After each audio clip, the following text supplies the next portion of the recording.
సమతుల్య సమాజ నిర్మాణానికి పరితపిస్తూ ప్రపంచం నల్లచెలుగుల్లా విస్తరించి ఉన్న తెలుగు వ్యాపార నిర్వహణ సమర్థతా ప్రవాహాన్ని ఆంధ్రప్రదేశ్ సిరుల పంటకు జీవధారగా మార్చడానికి నిరంతరం శ్రమిస్తున్న తెలుగు వెలుగు నవ యువ రాజకీయ మేరునగం ఆంధ్రప్రదేశ్ ఐటీ శాఖ మాత్యులు శ్రీ నారా లోకేష్ గారిని తెలుగు వ్యాపారవేత్తలు కరతాళ ధ్వనుల మధ్య ప్రసంగానికి ఆహ్వానిస్తున్నాము.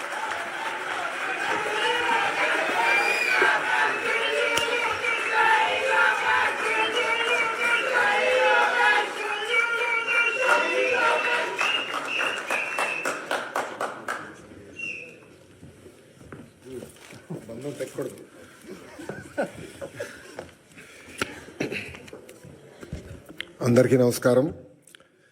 కరెక్ట్గా 5 నిమిషాలు ఇచ్చారు, కానీ రామ్మోహన్ నాయుడు తర్వాత మాడతాం కొంచెం ఇబ్బందే. మనోడు మొదలు పెడితే ఆపడు. మిమ్మల్ని అందరూ చూసిన తర్వాత జ్యూరిక్లో ఉన్నానా జోపాలంలో ఉన్నానా డౌట్ నాకు వచ్చింది. ఎందుకంటే ఈరోజు మండే ఆఫ్టర్నూన్ ఇంతమంది వస్తారని మేము ఊహించలేదు. కానీ సెలవు పెట్టారు, డుమ్మా కొట్టారు. కానీ ఈరోజు గౌరవ ముఖ్యమంత్రి చంద్రబాబు నాయుడు గారు ఏం చెప్తారని వినేదానికి పెద్ద ఎత్తున ఇక్కడ తరలి వచ్చిన యూరోప్ ఎన్ఆర్ఐ టీడీపీ సభ్యులందరికీ పేరున నా హృదయపూర్వక నమస్కారాలు.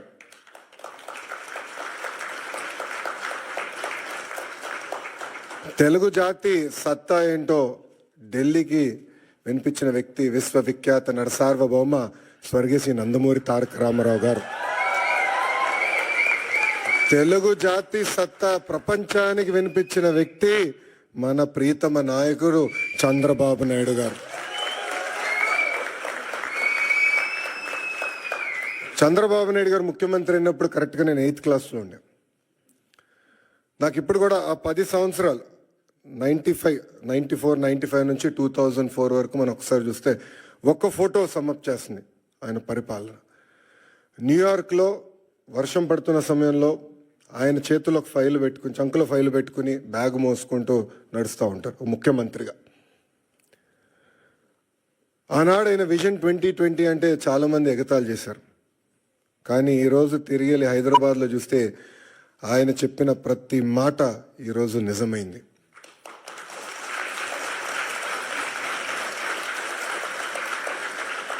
బాబు గారు 4వ ముఖ్యమంత్రి అయ్యారు. కానీ రాము అన్నట్టు మా అందరికన్నా స్పీడ్. సో రాము అడిగాడు, అన్నా నువ్వు ఢిల్లీ ఫ్లైట్లో వస్తున్నా అంటే, డోస్ నీకు జాలేరా, నేను వద్దా ఫ్లైట్లో, నేను బాంబే నుంచి వస్తానని చెప్పా. కరెక్ట్గా విఐపి లాంచ్లో దిగిన తర్వాత అడిగా రాముని, ఎలా ఉందిరా ఫ్లైట్ అంటే, అన్న పడింది నాకు అన్నాడు.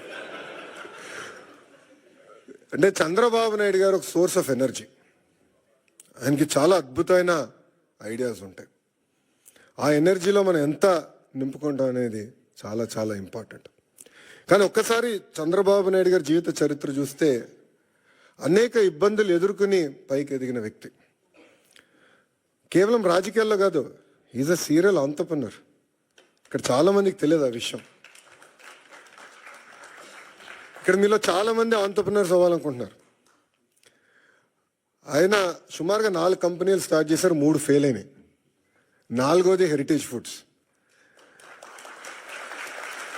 3 ఫెయిల్ అయినాయని ఆయన ఏనాడు బాధపడలేదు, ఇబ్బంది పడలేదు, ఇంట్లో పడుకోలేదు. 80% సక్సెస్ అవ్వాలని ఆయన వెళ్ళారు. రాజకీయాల్లో మనం చూసాం, ముఖ్యమంత్రిగా దేశం మొత్తం ఆయన వైపు చూసే విధంగా నాయకుడిగా ఆయన ఎదిగిన, రాజకీయాల్లో హైస్ ఉంటాయి, లోస్ ఉంటాయి.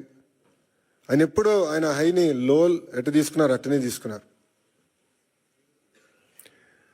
వాస్తవంగా మాకు లోయెస్ట్ పాయింట్ బాబు గారిని అరెస్ట్ చేసినప్పుడు, బహుశా ఇక్కడున్న అందరు కూడా అది మన జీవితంలో లోయెస్ట్ పాయింట్. నేనున్నాను అక్కడ, నేను చూసా. ఆయన ఎక్కడ అధైర్యపడలా. చూశారు, జడ్జి వైపు కూడా నవ్వుతా చూసి నడుచుకుంటూ వెళ్ళారు. ఎక్కడ అధైర్యపడలా. 52 రోజులు ఆయన బంధిస్తే మేము వెళ్ళేవాళ్ళం ములాఖాత్కి. మళ్ళీ అక్కడ కూడా మాకు అక్షంతలు పడేది. మొత్తం ఆయన చదివేసేవారు డాక్యుమెంట్లు, నోటింగ్స్తో సహా మాకు చెప్పారు, ఇక్కడ మీరు వీక్గా ఉన్నారు, ఇక్కడ చూసుకోండి, ఇక్కడ జాగ్రత్తగా ఉండండి. ఎప్పుడు అధైర్యపడలా. ఆయన బయటకు వచ్చిన తర్వాత కూడా ఒక సింహంలాగా వచ్చారు. ఆ విజువల్స్ మనందరం చూసాం. ఇది మీ అందరికి ఎందుకు చెప్తున్నానంటే, జీవిత ప్రయాణాల్లో మనందరం అనేక ఇబ్బందులు ఎదుర్కొంటాం. ఒక ఆంటర్‌ప్రెన్యూరియల్ జర్నీ అవ్వచ్చు, పొలిటికల్ జర్నీ అవ్వచ్చు, మనందరం అనేక ఇబ్బందులు ఎదుర్కొంటాం. కానీ నమ్ముకున్న దానికోసం అహర్నిశలు కష్టపడితే మనం ఆశించింది, ఆలోచించింది సాధించగలుగుతామన్న నిజం స్వరూపం గౌరవ ముఖ్యమంత్రి చంద్రబాబు నాయుడు గారు. ఎన్ఆర్ఐస్ అంటే నాన్ రెసిడెంట్ ఇండియన్స్ అంటారు. నాకు మటుకు మీరు ఎంఆర్ఐస్, మోస్ట్ రిలయబుల్ ఇండియన్స్. మీరు యూరోప్కి వచ్చి దశాబ్దాలైనా మీ మనసు ఎప్పుడు ఆంధ్ర వైపు ఉంటుంది.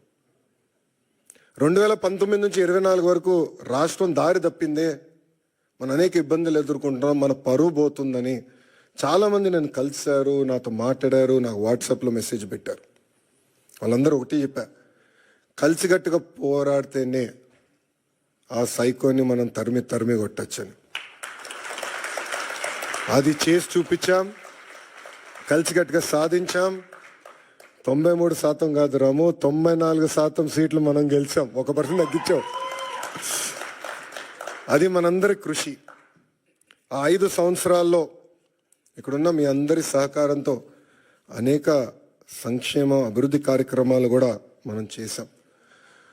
అమరావతి ఉద్యమం కానివ్వండి, దాని తర్వాత ఇప్పుడు చూపించినట్లు యుక్రెయిన్లో తెలుగులు ఇరుక్కుంటే వాళ్ళని తిరిగి భారతదేశానికి తీసుకొచ్చి బాధ్యత తీసుకున్నాం. అంతేకాకుండా మన రాష్ట్రంలో ఉన్న తెలుగులకి ఎడ్యుకేషన్లో కానివ్వండి, హెల్త్ కేర్లో కానివ్వండి ఉద్యోగాలు ఉన్నాయి, మీరు ట్రైన్ చేయండి అని చెప్పి పార్టీ ఆఫీస్లో ఎంపవర్మెంట్ సెంటర్ ఏర్పాటు చేసి కార్యకర్తలు వాళ్ళ పిల్లలకి ట్రైనింగ్ ఇచ్చి ఇతర దేశాలు కూడా పంపించిన వ్యక్తులు మీరు. అందుకే నేను హెచ్ఆర్డి అదేవిధంగా స్కిల్ డెవలప్మెంట్ మంత్రి అయిన తర్వాత ఒక ఆర్గనైజేషన్ ఉంది, అది ఉందని కూడా నాకు తెలియదు వాస్తవంగా. ఆ ఆర్గనైజేషన్ పేరు OMCAP, overseas man power corporation of Andhra Pradesh. అదొకప్పుడు బాబు గారే బ్లూ కాలర్ వర్కర్స్ అంటే కన్స్ట్రక్షన్ వర్కర్స్ మిడిల్ ఈస్ట్కి వెళ్ళేదానికి ఒక ఆర్గనైజేషన్ ఉండాలని చెప్తే మేమందరం కూర్చొని చర్చించి బాబు గారితో కూడా చర్చించిన తర్వాత, లేదో అది బ్రాడర్గా చేయండి, ఎక్స్పాండ్ చేయండి. ఇప్పుడు ఏదైతే మీరు ప్రజెంటేషన్ చేశారో మన ఎట్లా మన తెలుగు ప్రపంచం మొత్తానికి ఎట్లా ఎక్స్పోజ్ చేయాలి, ఆపర్చునిటీస్ ఎక్కడున్నాయి, అది ఒక భాగం అవుతే ఇతర దేశాల్లో ఉన్న తెలుగులో తలసరి ఆదాయం డబుల్ ఎట్లా చేయాలి, దానిపైన మీరు ఫోకస్ చేయండి ఆదేశాలు జారీ చేసిన వ్యక్తి గౌరవ ముఖ్యమంత్రి చంద్రబాబు నాయుడు గారు. అంటే ఆయన ఎప్పుడు కూడా మన గురించి ఆలోచిస్తారు, మన భవిష్యత్తు గురించి ఆలోచిస్తారు. తెలుగులో ఎక్కడున్నా అన్ని రంగాల్లో నంబర్ 1 ఉండాలనే లక్ష్యంతో ఆయన పనిచేస్తారు. ఇప్పుడే భరత్ అన్నట్టు గౌరవ ముఖ్యమంత్రి గారు రాజకీయాల్లోకి రాకుండా ఉంటే ఆయన ఈలాన్ మస్క్ ఆఫ్ ఇండియా అయ్యేవారు అని అన్నారు. I would have been very lucky or unlucky, I don't know. ఎందుకంటే చంద్రబాబు నాయుడు గారితో పనిచేస్తాం తేలికని పని కాదు, అంత తేలికైన పని కాదు. మేమందరం నవ్వుకుంటాం, అంటే ఆఫీసర్స్ మేము రాజకీయ నాయకులు అందరూ కూర్చొని మాట్లాడుతుంటే సూర్యుడి దగ్గర నుంచి ఆప్టిమల్ డిస్టెన్స్లో ఉండాలండి. సూర్యుడి దగ్గరికి వెళ్తే మాడి మస్ అయిపోతాం, సూర్యుడి దగ్గర దూరంగా ఉంటే చల్లగా ఉంటుంది. అంత ఎనర్జీ ఉన్న వ్యక్తి చంద్రబాబు నాయుడు గారు. అంటే అహర్నిశలు పనిచేయాలి, సమాజానికి సేవ చేయాలి. అటు తెలంగాణ కానివ్వండి, ఆంధ్ర కానివ్వండి, తమిళనాడు, కర్ణాటక, అండమాన్ నికోబార్, ప్రపంచంలో ఎక్కడ తెలుగు వాళ్ళు ఉన్నా అన్ని రంగాల వాళ్ళు నంబర్ 1 ఉండాలి, వాళ్ళు ముందలు తీసుకెళ్ళే లక్ష్యంతో ఇప్పుడు కూడా అహర్నిశలు పనిచేస్తున్నారు. ఇప్పుడే రాము అన్నట్టు మన ఎన్నికల్లో అందరం కలిసికట్టుగా పనిచేశాం. మీలో చాలామంది తిరిగి భారతదేశానికి వచ్చారు, నెలల పాటు లీవ్ పెట్టి మా కోసం మీరు కష్టపడ్డారు. అది జీవితాంతం మేము గుర్తుపెట్టుకుంటాం.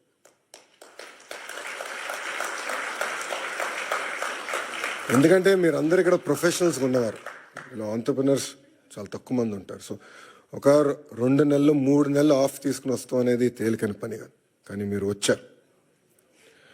ఇప్పుడు అదే స్ఫూర్తి, అదే ఎనర్జీ రాష్ట్ర పునర్నిర్మాణం కోసం మనం పెట్టాల్సిన అవసరం ఉంది. అసలు పరిస్థితులు చాలా దారుణంగా ఉన్నాయి రాష్ట్రంలో. ఫైనాన్స్ సెక్రటరీ గారు ఇప్పుడే కరెక్ట్ టైం బయటకు వెళ్ళారు ఆయన. మన ఫీ రీంబర్స్మెంట్ విషయంలో ఫీ రీంబర్స్మెంట్ మనం చెల్లించాలి, చాలా ఆలస్యమైందంటే అంటే ప్రయారిటీస్లో ఇది ఇంక ప్రయారిటీ ఉంది, చేయాలి, మనం కంపల్సరీ చెల్లించాలంటే చాలా కష్టపడాల్సి వచ్చింది. అంటే అప్పుల పాలైపోయాం, వడ్డీ కట్టలేకపోతున్నాం, జీతాలు సకాలంగా చెల్లించలేకపోతున్నాం, అనేక ఇబ్బందులు. బట్ బాబు గారు పదే పదే ఒక మాట అంటారు, opportunities are where crisis are. సో అందరం మన రాష్ట్రాన్ని పునర్నిర్మాణం చేసుకోవాలి. ఇప్పుడే రాము ఒక మంచి మాట అన్నారు, తెలుగులో ఆంధ్ర రాష్ట్రాన్ని వదిలేసి ఇతర దేశాలకు వెళ్ళి నంబర్ 1 అయ్యారు, కానీ ఆంధ్ర రాష్ట్రం వెనుకబడి ఉంది. ఇప్పుడు తిరిగి రండి, పునర్నిర్మాణం చేద్దాం, కలిసికట్టుగా కష్టపడదాం. 5 సంవత్సరాలు, ఎక్కువ సమయం అవసరం లేదు, 5 సంవత్సరాలు ప్రపంచానికి మళ్ళీ ఆంధ్ర రాష్ట్రం అంటే ఏంటో చేసి చూపించుదామని ఈ సభాముఖం మిమ్మల్ని అందరినీ కోరుకుంటూ, ఇప్పుడే భరత్ చెప్పినట్లు ఎకనామిక్ డెవలప్మెంట్ బోర్డు ఉంది. ఎవరైనా పెట్టుబడులు పెట్టాలన్నా, ఇంటరాక్షన్ చేయాలన్నా ఒక ఆర్గనైజేషన్ ఇప్పుడు క్రియేట్ చేశాం. That will be your single port to call. అదేవిధంగా ఓమ్ క్యాప్లో కూడా కొత్త లీడర్షిప్ తీసుకొచ్చాం, వాళ్ళతో కూడా మీరు కోఆర్డినేట్ చేయొచ్చు. ఇక్కడ చాలామందికి నా వాట్సాప్ నంబర్ ఉంది, చాలామంది నాకు మెసేజ్ పెడతా ఉంటారు. మీ ఫీడ్బ్యాక్ కూడా మాకు చాలా చాలా అవసరం. కేవలం అభివృద్ధి కాదు, రాజకీయ పరంగా కూడా మీ ఫీడ్బ్యాక్ మాకు చాలా చాలా అవసరం. Time to time me feedback తీసుకుని ఒకవేళ దారి తప్పుతున్నా అంటే మళ్ళీ సరైన దారిలో పెట్టాల్సిన బాధ్యత కూడా మన పైన ఉంటుంది. సో ఆ ఫీడ్బ్యాక్ కూడా మీరు ఇవ్వాలని సభాముఖంగా కోరుకుంటూ, ఒక మిత్రుడు కూర్చున్నప్పుడు చూపించాడు, ఒక అతని పేరు ఎర్ర బుక్ గురించి చూపించాడు. పాదయాత్రలు ఎర్ర బుక్ గురించి మాడితే ఎవడు పట్టించుకోలేదు అబ్బా. ఎన్నికలైన తర్వాత అది నిన్న దాంట్లో డౌట్ వద్దు. మీరు చూస్తే నేను పాదయాత్రలో చాలా స్పష్టంగా చెప్పా, ఎవరైతే చట్టాన్ని ఉల్లంఘించి ప్రజల్ని కార్యకర్తల్ని ఇబ్బంది పెట్టారో వాళ్ళని వదిలేది లేదు అని చెప్పా. ఒక్క నిమిషం ఆగండి, ఇంకా ఇప్పుడే కాదు. అది ఎందుకు చెప్పానంటే అండర్లైన్ ఉంది అక్కడ, చట్టాలు ఉల్లంఘించారు, నేను ఎస్టాబ్లిష్ చేయాలని. ఇది కక్ష సాధింపు ప్రభుత్వం కాదు, కానీ నేను ఎస్టాబ్లిష్ చేసి యాక్షన్ తీసుకుంటాం. దాంట్లో ఎలాంటి సందేహం మీకు అవసరం లేదు, రిలాక్స్డ్గా ఉండండి, మీరు యాక్షన్ చూస్తారు. ఆల్రెడీ మొదలైంది, పూర్తి కూడా చేసే బాధ్యత మేము తీసుకుంటాం. చివరిగా ఇంకా నేను ఇప్పటికీ చాలా మాట్లాడా, గౌరవ ముఖ్యమంత్రి గారు మైక్ ఇవ్వాలి. చివరిగా మిమ్మల్ని అందరిని కోరేది, గౌరవ ముఖ్యమంత్రి గారు స్పీచ్ అయిన తర్వాత నా కోరిక మేరకు గౌరవ ముఖ్యమంత్రి గారు అందరితో ఫోటోలు దిగుతున్నారు. ఒక్క నిమిషం దయచేసి క్రమశిక్షణతో మళ్ళీ అందరూ చనిపోయిన పడితే మీకు తెలుసు, చాలా జాగ్రత్తగా ఉండాలి. అందరూ డ్యాస్ పైకి రండి, 1 by 1 నీట్గా ఫోటోలు దిగి మళ్ళీ భోజనం కలవచ్చు. ఇప్పటికీ బాగా ఆలస్యమైంది. ఈ మీటింగ్ అయిన తర్వాత మళ్ళీ గౌరవ ముఖ్యమంత్రి గారు డావోస్కి వెళ్ళాలి, ఇండియా పెవిలియన్ ఓపెనింగ్కి వెళ్ళాలి. సో మీ అందరి సహకారం ఉండాలని మిమ్మల్ని అందరినీ కోరుకుంటూ, నాకు ఈ అవకాశం ఇచ్చిన మన ఎన్ఆర్ఐ టీడీపీ సభ్యులందరికీ పేరు పేరున నా హృదయపూర్వక ధన్యవాదాలు తెలుపుకుంటూ మీ అందరి నుంచి సెలవు తీసుకుంటాను. జోహార్ అన్న ఎన్టీఆర్, జోహార్ అన్న ఎన్టీఆర్. చంద్రబాబు నాయుడు గారి నాయకత్వం, చంద్రబాబు నాయుడు గారి నాయకత్వం. జై హింద్, జై హింద్. Thank you.